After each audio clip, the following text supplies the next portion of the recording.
Good morning. What is up? My name is Steph and welcome back to my channel, Mountain High Life. It is Sunday, September 29th. Crazy. And I am here in Leadville, Colorado. I'm at the Mount Elbert trailhead and I'm going to be attempting to summit Colorado's tallest mountain, Mount Elbert. So I'm very excited. This is my first time here. We're going to see what we get done. Before we get into today's run hike adventure, if you are into trail running, ultramarathon training, or mountain vlogs, consider subscribing. That is what I am all about here on my channel. And if not, I hope you enjoy the video. It's about 7 a.m.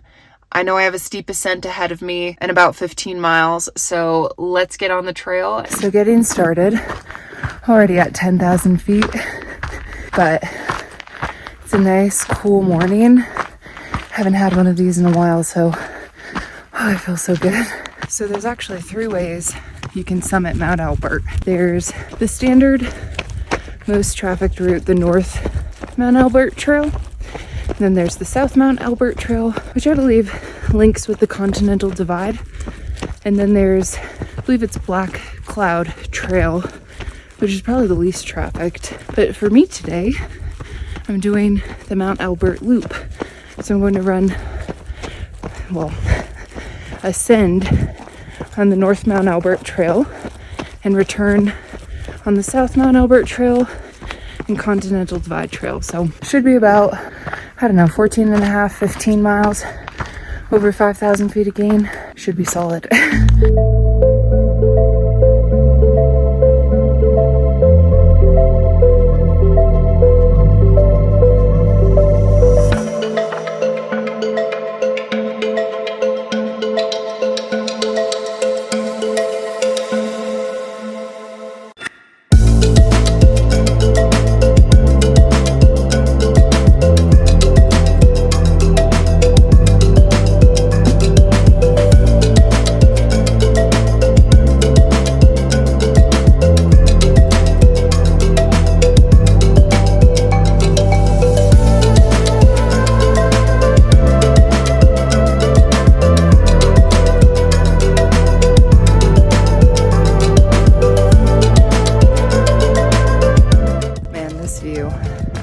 About making me tear up.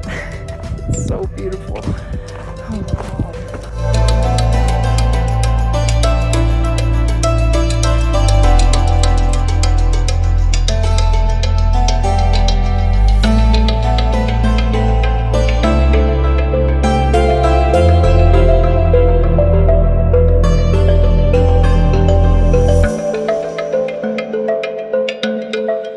We're at 13,900 feet, so about 600 more feet of climbing.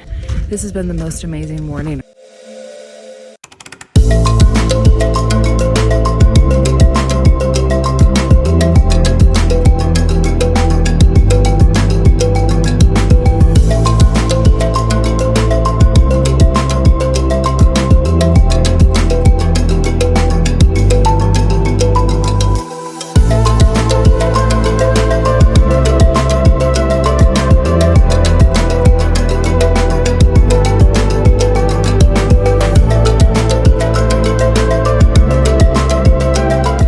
So I'm officially on the South Mount Elbert Trail, not without making a wrong turn or two.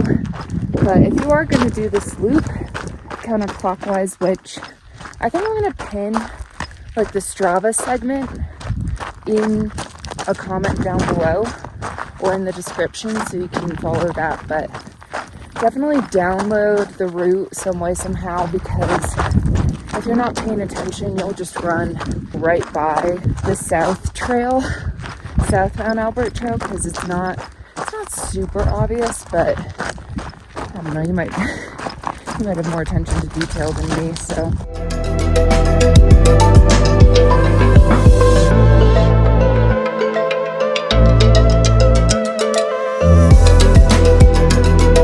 Let's talk about today's outfit. I did try to record this on the mountain. However, the audio was absolute garbage because of the wind. So here I am doing a voiceover. To start the day, it was about 34 degrees, and on the summit, it was maybe in the 40s. and it warmed up as I was descending and kind of coming down off the mountain. So my choice for the day was to wear the Jonji Rover hoodie, which is a merino wool hoodie. It definitely kept me warm, kept my ears protected from the wind, but also wicked away moisture during the climb and allowed me to stay nice and dry on top of the summit where the wind was super chilly. For my tights, I have on the Jonji trail tights, which hands down the best pockets you will ever find on any pair of running tights you will ever own. If you are interested in checking out some of the apparel I have on today, click the link in the description and you can use my code Mountain High Life to get 10% off your order. Thank you so much to Jonji for partnering with me, believing in the channel, and making incredible running apparel. Sorry my audio sucks. Let's jump right back in.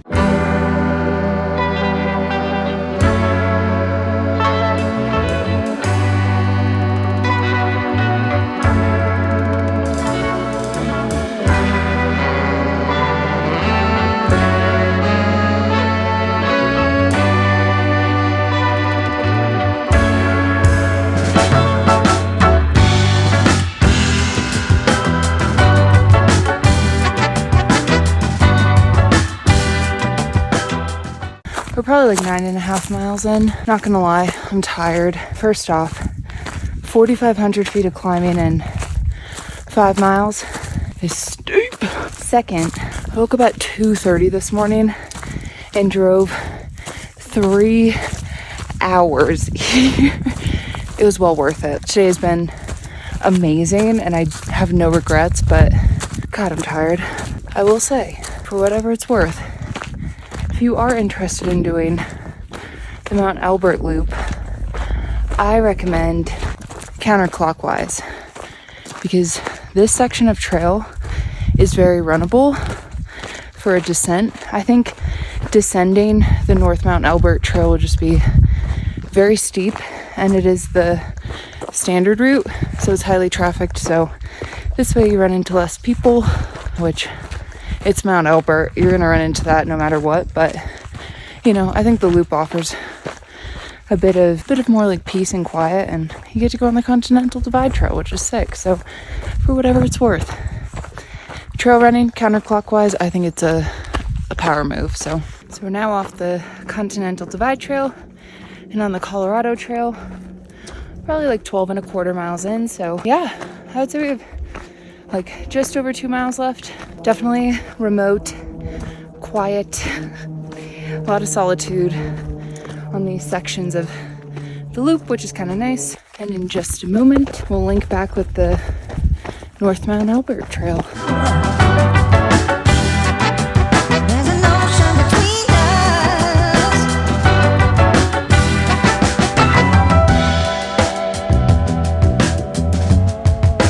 The Mount Elbert Loop, counterclockwise, done. 14.5 miles, 5,000 feet of elevation gain. It took me about 4.5 hours. Yep, 4 hours, 26 minutes. I would say, for whatever it's worth, if you are interested in trail running specifically, personally, I think to do it counterclockwise is smart because you get that big climb out of the way, and then honestly, the rest of the trail is very runnable. So I would say 60% of the trail is pretty runnable once you get through the North Mount Elbert climb. I would imagine to approach it from South Mount Elbert, it is also like perhaps a little bit more runnable, but I think descending North Mount Elbert, the standard route, it's just going to be really steep, really technical, and there's going to be a lot of people. You're going to run into a lot of people on this trail as it is, but I think it's kind of nice to start with all the people and then you kind of go into a little bit of solitude. So that was kind of cool. Also, recommendation to do this trail in the fall because those fall colors were amazing. From some of the reviews I had read, they had said, you know, kind of finishing on the CT South Elbert Trail, it's kind of like boring, but I think having those fall colors made it really cool, really beautiful, and I teared up so much today just in awe of how stunning that trail was and the mountain and the scenery. It was just really spectacular. Honestly, did not have Mount Elbert on my plan for 2024, but I am so stoked and I'm so glad that I came this weekend in particular because it was perfect. Like, this is peak week. If you saw the leaves today and you were like, man, those look nice, I'll do them next weekend, don't wait.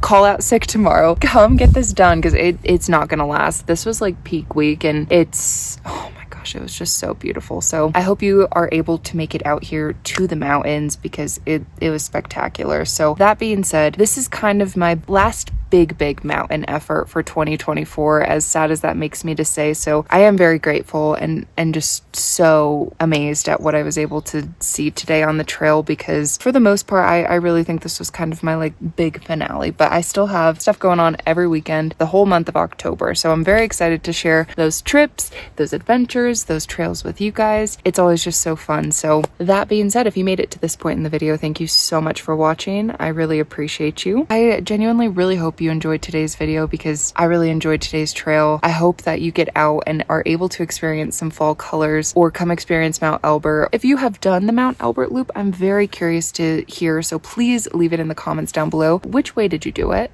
First off. Second, which way did you like, or which way would you recommend, prefer? What are your thoughts? Would love to hear from you. If you care to follow along for some more mountain adventures, consider subscribing. Thank you so much to John G for partnering with me as always. Thank you for watching. I hope you have a great rest of your day. Hope you get out on some trail today and see some fall colors, and I will see you in my next adventure. Bye.